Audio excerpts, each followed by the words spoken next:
Hello, welcome back to another breaking news update. My name is Jimmy Boyd, and you were watching Boyd News. I want to thank you so much for tuning in today. I'm back with some more updates coming out from the war between Russia and Ukraine, and I've got big news coming out from the Kursk region. So, we've been talking a lot about counterattacks that have been taking place from Russia and Ukraine just over the last couple days. On September 11th, we had a counterattack from the Russians pushing into the Kursk region where Ukraine had previously taken some territory. And looks like Russia was able to gain some of this land back in this offensive. They gained something like 8 settlements back and also around 150 square kilometers. I reported that to you guys just a couple days ago. This was land that was previously claimed by Ukraine, but now Russia has taken some back. Okay, it's around the town of Snagosty. And now we had reports yesterday of Ukraine also counterattacking at the same time. And it looks like they were trying to flank the Russians. So now I've got some updates today that definitely, yes, Ukraine is trying to flank the Russians right now and push into the Glushkovky district, as many of the Russians have left from those areas. This is an area of approximately 700 square miles, and multiple bridges were blown in these areas. We've been talking a lot about that over the last month if you've been following my channel. And looks like Ukraine is now coming up behind the Russians, and they could be potentially surrounded in some areas of the Glushkovky district in the Kursk region of Russia. So I've got some updates in regards to that. We have some updated maps as well to go over. So we'll talk about that here in just a little bit.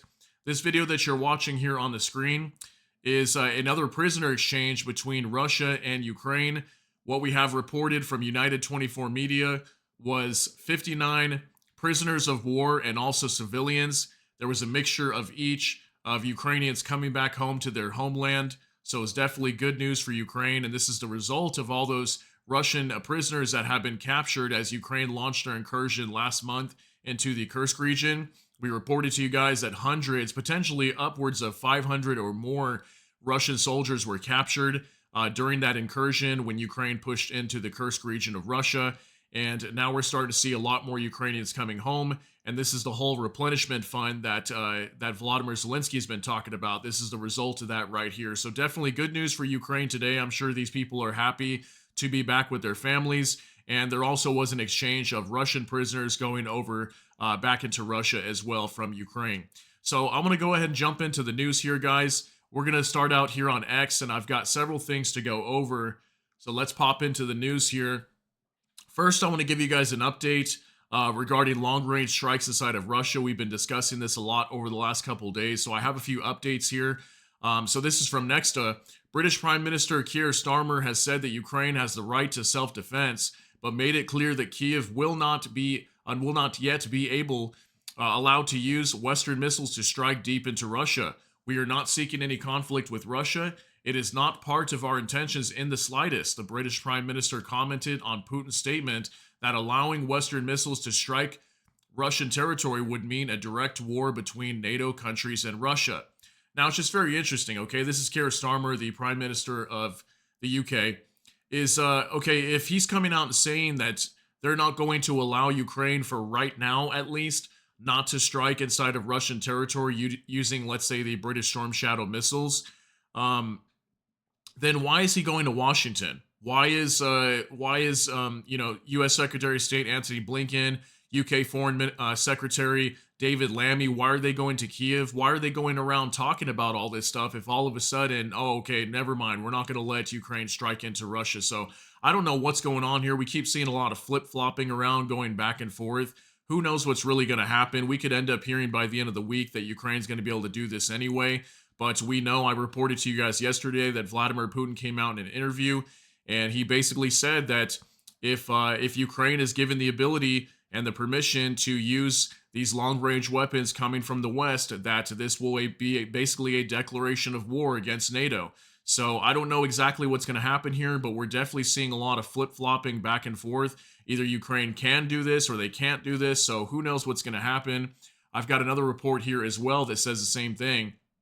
Jurgen Audit reports Britain and the U.S. are not planning to give Ukraine permission to use weapons to penetrate deep into Russian Federation. At a meeting at the White House today, ITV interview with Starmer. Do the Allies really want Ukraine to win the war? Okay, so Here's Keir Starmer and Joe Biden, the president of the United States.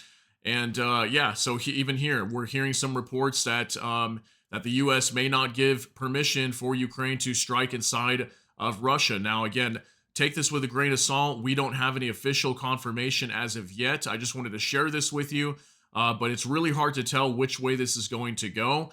But you know what? Do not be surprised if all of a sudden we hear that Ukraine cannot do this no more, okay? Just because of what Vladimir Putin said the other day. It really depends on whether the U.S. Believes that it's a bluff, okay? That, Russia's saying that this will be a declaration of war. This will be NATO directly involved in the conflict.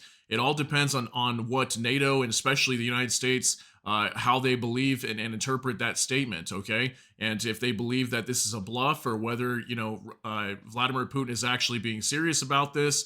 So who really knows what's going to happen, but just wanted to share this with you as this is information that's starting to come out today. And also one last report from Bliskovka.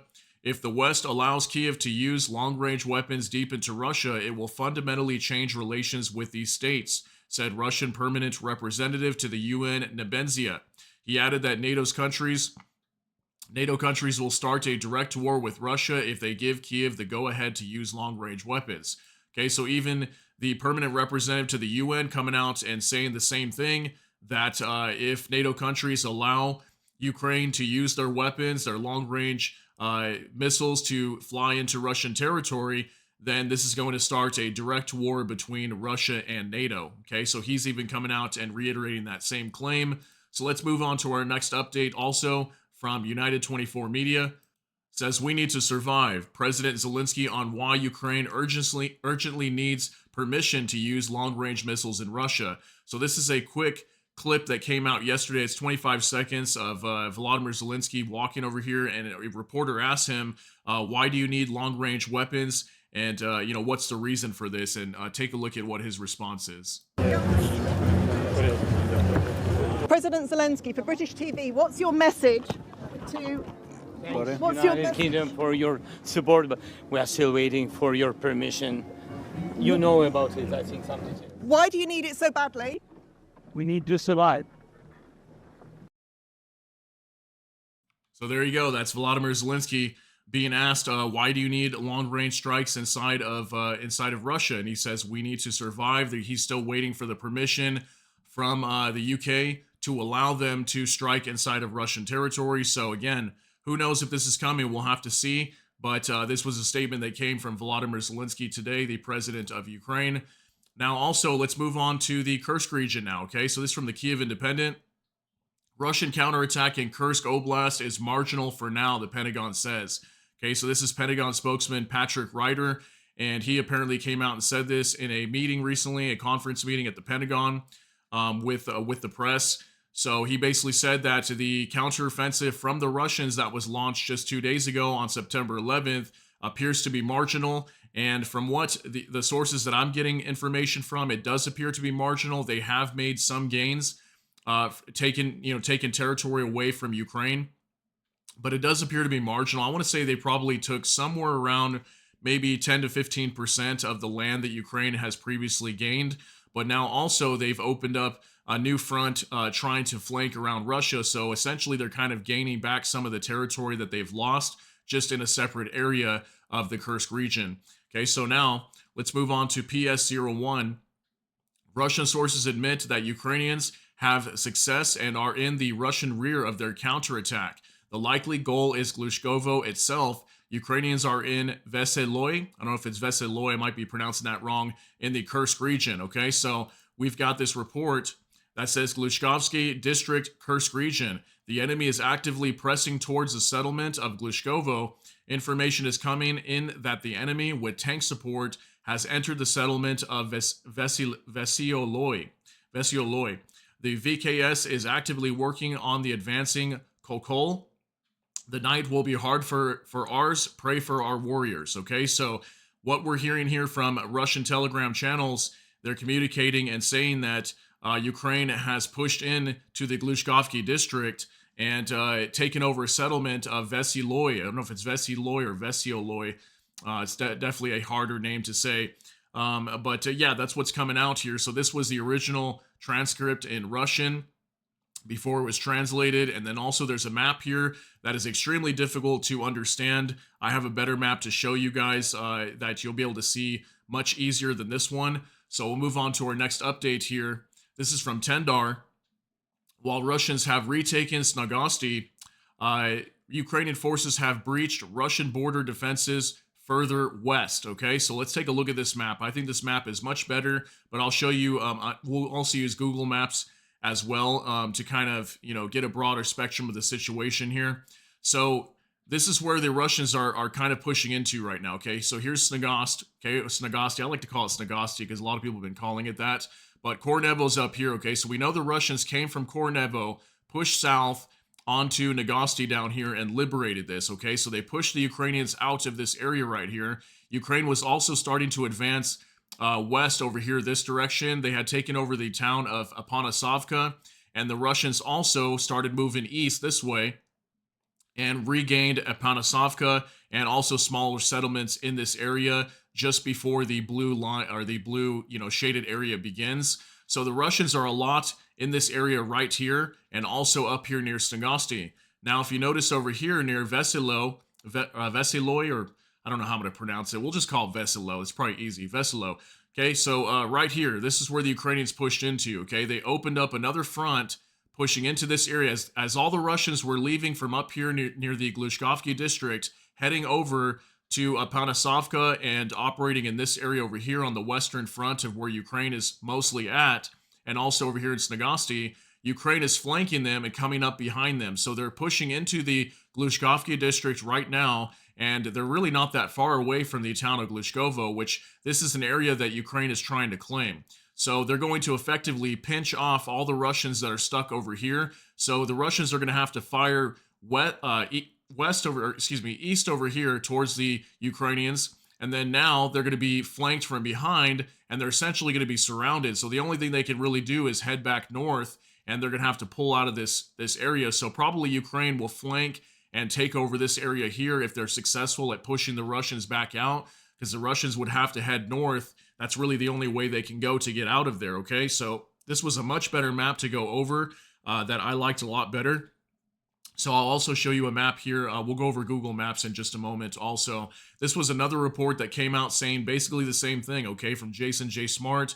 Ukrainian troops have broken through the Russian border near the village of Novi Put and are fighting near Obukovka. Okay, so we'll go over these two cities here on this map as well. Okay, so we'll zoom into the Kursk region over here. Let's go full screen. And here we go. So right here is Novi Put, okay, right on the border of Ukraine, okay? And they pushed into Obukovka. There's heavy fighting happening in this area. Now Vesilo is where the Ukrainians are at right now. Okay, so look at, they pushed in probably a good 5 or 10 kilometers into Russian territory over here. And a lot of the fighting is taking place in this direction over here right now. Okay, here's Snagosty and Apanasovka. So the Russians are primarily over here when it comes to the western flank. And then the northwest over here near Kornevo, this is where the Russians came from, heading on down to Snagosty where they liberated this town. So lots of the fighting is in this area over here.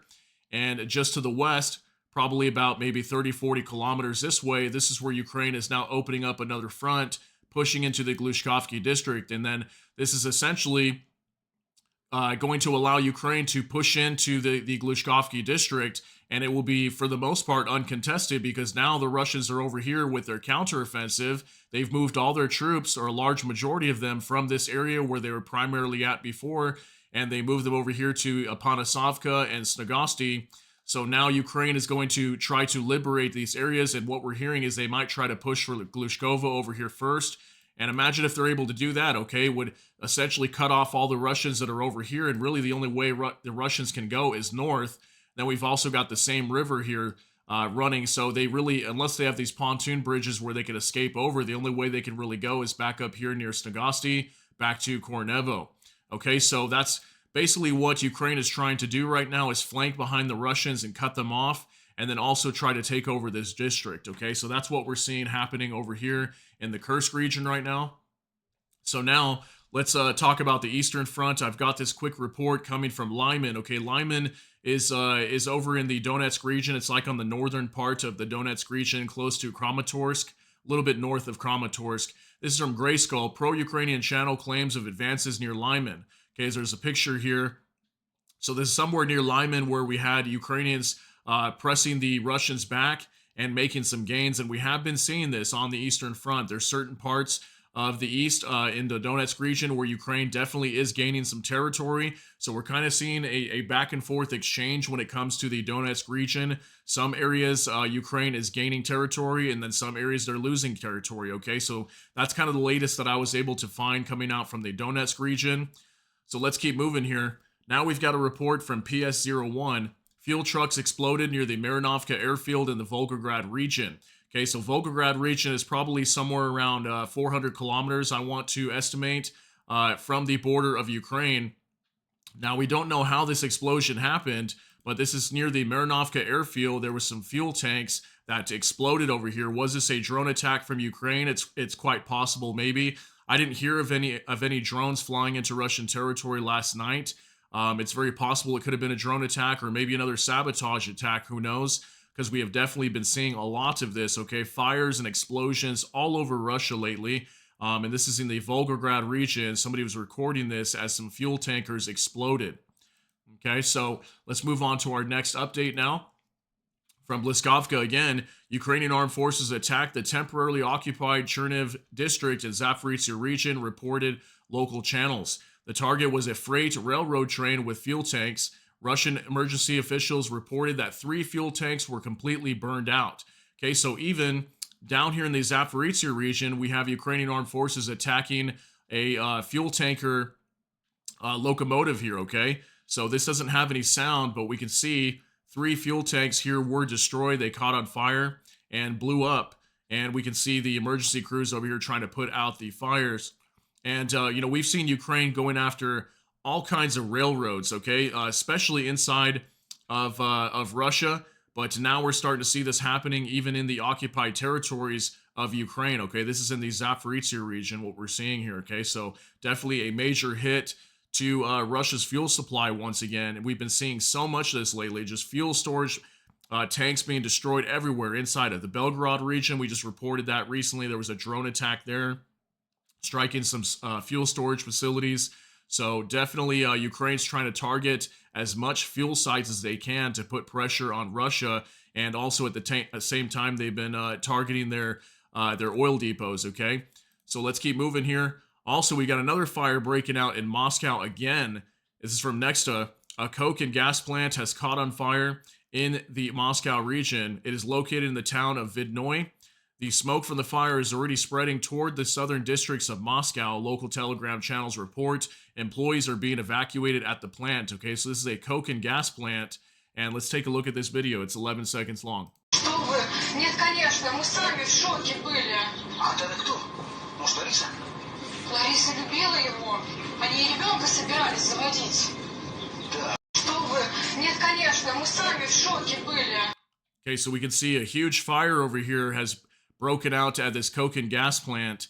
And again, guys, just this is happening almost every single day over here. We've been seeing just nothing but fires happening, mainly in the Moscow region too, is where we see this a lot at. But we've also been reporting coming out from the Omsk region. That's somewhere around like 2,000 kilometers away from the border of Ukraine, down in south central Russia, where we've been having lots of fires breaking out there. And many times these facilities are used for Russia's military. So are these sabotage attacks happening all throughout Russia? And if they are, Russia doesn't even speak about these at all. If anything, the only way we find this information is just from independent sources here on X, okay? So very crazy to see that, guys. Let's go ahead and move to our next update. Now we're going to talk about Poland for a little bit. BRICS News reports Polish MEP, that's European Parliament, that's a member of European Parliament, excuse me. So I don't know how to pronounce his name, but Gerzegers, that's a hard one to say. I'm probably butchering that horribly. Braun comments on U.S. Secretary of State Antony Blinken's visit to Poland today, okay? So U.S. Secretary of State Antony Blinken did visit Poland yesterday, and this was his response. Blinken, go home as soon as possible. Get lost. We don't want you here. We don't want Polish people paying and dying for your wars, okay? So Secretary of State Antony Blinken was just in Kiev recently. Now he's over in Poland as of yesterday, meeting with the Prime Minister and also the Foreign Minister as well. And just take a look at what this man has to say. It's pretty crazy. Blinken, go home. Go home as soon as possible. Get lost. Get lost. We don't want you here. We don't want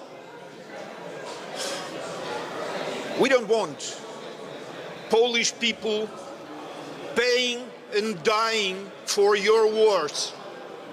Thank you very much. Blinken, go home.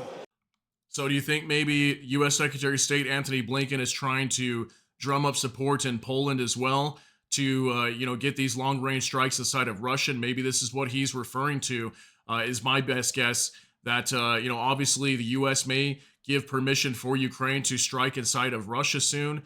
And obviously, according to Vladimir Putin, if they carry out these strikes inside of Russia, this will be a declaration of war on NATO. So that's probably what he's referring to here, but you let me know what you think down below. So definitely some strong words coming from this politician from Poland, okay? So also we have this report. We're not going to go over this video because it's got so much translation and there's so many words being thrown around, you can't even understand anything that's going on. It basically is all summed up right here from Anton Gerashenko. It says, "We shall continue supplying Ukraine with advanced air defense and anti-missiles defense systems and lift the ban on using long-range weapons," Polish Foreign Minister Radoslaw Sikorski at the joint press conference with U.S. Secretary of State Antony Blinken. Okay, it says, wrapping up a visit to Europe, Blinken said he held extensive discussions with Ukrainian officials in Kiev on Wednesday about how they see the war developing and what their needs are, but declined to say whether Washington was ready to approve long-range strikes against Russia. Okay, so we still don't know anything about long-range strikes, but this was what the Polish Foreign Minister Radoslaw Sikorski mentioned here while he was having a joint press conference with U.S. Secretary of State Antony Blinken, okay? So they want to continue supplying Ukraine with air defense systems and missiles, and he's pushing for lifting the ban on using long-range weapons, okay? So it looks to me like at least the foreign minister here in Poland is willing to drum up support and allow Ukraine to strike inside of Russian territory, going after targets there, okay? So let's keep moving now. Bliskovka reports Iran has told European ambassadors that it did not supply ballistic missiles to Russia. This was from the IRNA news agency, okay?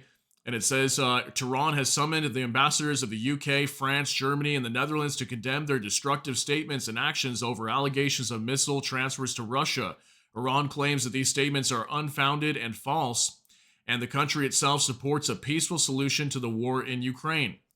Okay, so that's interesting. They say they support a peaceful solution, but at the same time, they've been giving drones to Russia that have been firing into Ukraine almost every single day. I think there was like around 20 drones that were fired last night, but I wasn't able to find any, any results of damage or anything like that inside of Ukraine. So this is definitely something that Iran's been coming out and saying a lot lately, is that we did not send any missiles to Russia. Now, whether you want to believe them or not, who really knows if they sent them? We obviously don't know until we get official confirmation, maybe from the Ukrainians, stating that they found these missiles in their territory, or maybe they get video or satellite footage of these FAT-360 systems, maybe inside the Donetsk region or Luhansk region of Ukraine, or maybe inside of Russian territory, or maybe in the Kursk region. Who knows where we'll see them at? But the U.S. did come out say recently that the Russians would potentially be using these systems, these ballistic missile systems that Iran supposedly sent to them in the coming weeks, okay? So that was an update coming out from Iran. We'll see when we get official confirmation, okay? So now we're going to talk a little bit about Russia's economy. I've got a few things coming out here from Prune 60, breaking: the Russian central bank raises the key interest rate to 19%. Okay, so this was a post probably from some news article or press release here. 19% now is their interest rate in Russia. So last I knew it was at 18%. I think they bumped it up to 18. I want to say it came from like 15 to 18 just in the last couple months. Now they bumped it up again to 19%. Okay, so obviously if they're having to raise interest rates higher, that means that they're having a lot of inflation issues, probably a lot of issues with their ruble. And then also at the same time, I'm going to show you guys the reports over here about their stock market, okay? This is from David D. And he says, and now it keeps dropping. Okay, so I checked into their stock market. I think it was back in around April. I want to say their stock market was it was towards a pretty high number. I want to say it was around 3,500, 3,600.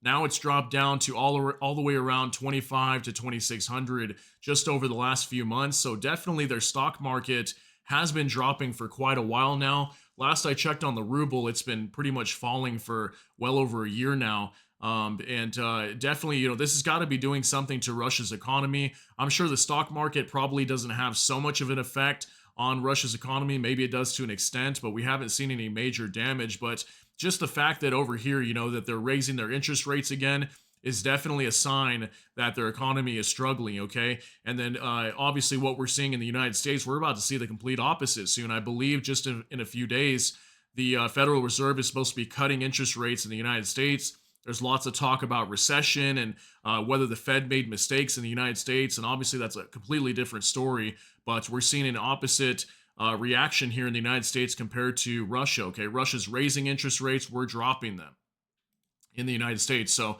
also, let's move on to Bliskovka now again. Trump's plan to end the war may include the creation of a demilitarized zone on the Ukrainian territories occupied by Russia. Meanwhile, Ukraine would have to give up its NATO membership. This was reported by U.S. Republican vice presidential candidate J.D. Vance. Okay, so J.D. Vance coming out and saying that Trump's plan to end this war may include a creation of a demilitarized zone, okay, on the Ukrainian territories. So would this be like a portion of the territories that have been taken, like the Donetsk region, Luhansk? Would they maybe carve out some areas there that'd be a demilitarized zone? Who knows what would happen here, but this is definitely coming out from J.D. Vance, the vice presidential candidate for Donald Trump, and he was apparently stating this recently, okay? So I wanted to share this with you, and also something very big, that Ukraine would have to give up their NATO membership. Now, that doesn't make any sense because the U.S. comes out repeatedly and all kinds of European allies saying that Ukraine will become a part of NATO at some point. So obviously, Donald Trump appears to be the wild card here when it comes to the war in Ukraine, and maybe this is why Vladimir Putin is very supportive of Kamala Harris, is maybe she will keep this war going, is what it looks like to me. And obviously, she really stands with Ukraine. She's a very big backer of Ukraine. And Donald Trump literally came out recently, I think it was at the debate, and he basically said that he just wants this war to end. He doesn't really care if Ukraine wins. He just wants the war to end, and people could probably interpret that in different ways, as maybe he's supportive of Russia or whatnot, but maybe at the end of the day, he just wants the war to end, as many innocent lives are being lost to a war that he believes should have never started, is kind of what he says. So let's keep moving here, guys. A couple more reports to go over, and we'll get you out of here. Vicegrad 24 reports breaking. Finland announces it's sending its 25th military aid package for Ukraine. The aid package is valued at $130 million. It brings the value of Finland's total military aid to Ukraine up to $2.6 billion. Finland has a population of 5.5 million. Okay, so very small population. And for a country to support that much money, at 2.6 billion, that's actually pretty big. Here's a picture of Zelensky here. And so Finland coming out, 130 million going to Ukraine from Finland. So big support coming out from Finland. We've been seeing so much of that lately. Lots of countries coming out supporting Ukraine. Bliskovka reports the next international peace summit with the participation of Russia will be held in November, Volodymyr Zelensky said. Okay, this was reported on Le Monde, which I believe is a French news outlet.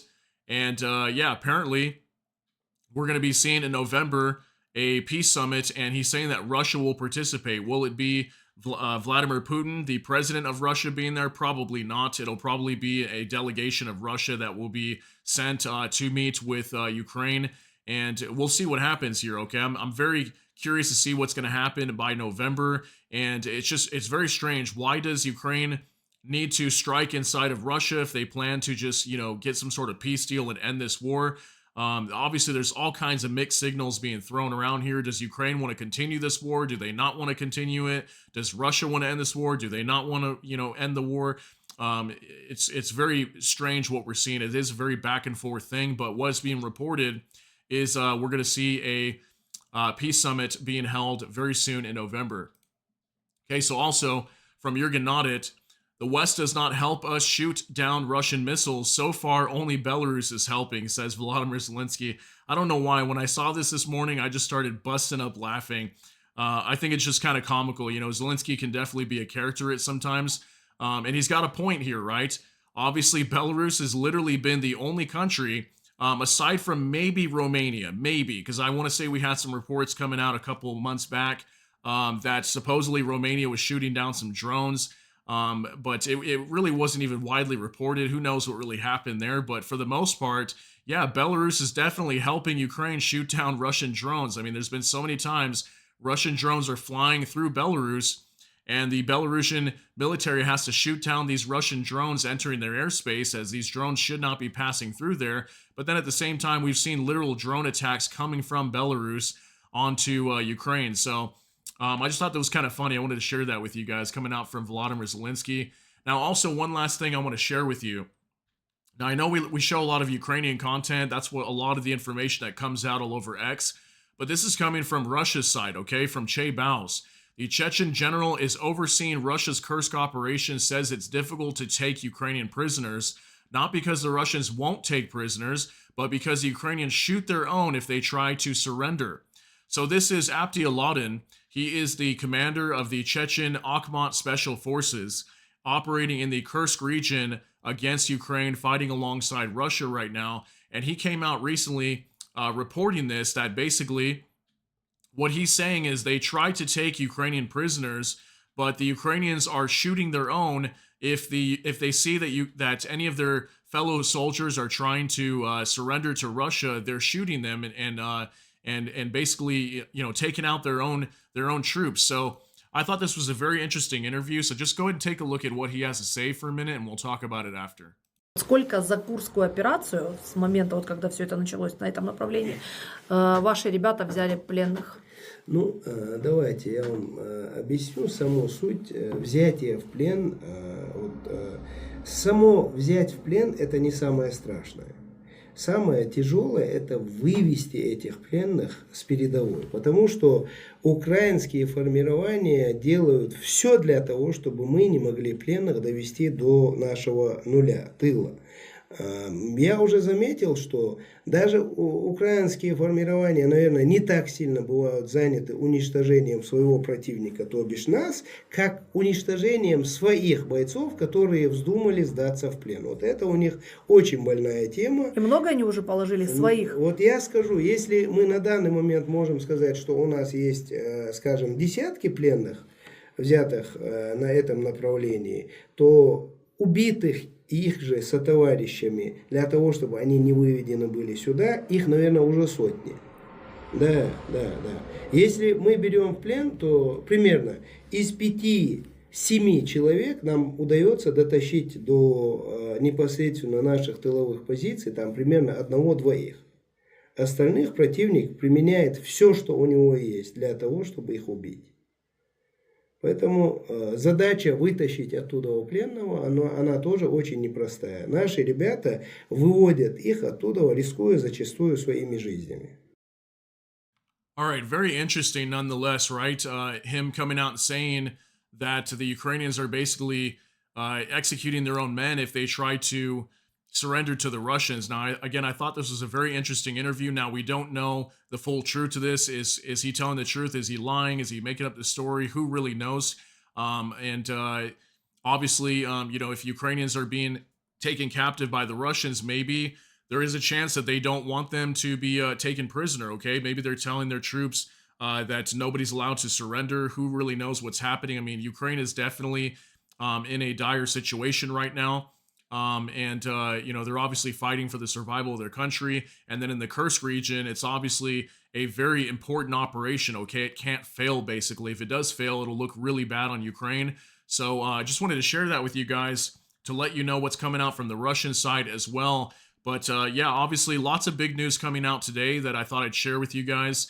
And we definitely had some big updates coming out from the Kursk offensive with Ukraine flanking the Russians. So I'm going to follow that story some more. We'll probably get some more updates here in the next 24 to 48 hours. As soon as we get more updates on the Kursk region, I will let you guys know. But that's the latest as of today, guys. I hope you got something out of this. If you did, please smash that like button. Also, if you enjoy my content, please consider subscribing down below. Hit the notification bell, that way YouTube can notify you. And with that, hope you all have a great day. Everybody take care and God bless, and we'll see you in the next one.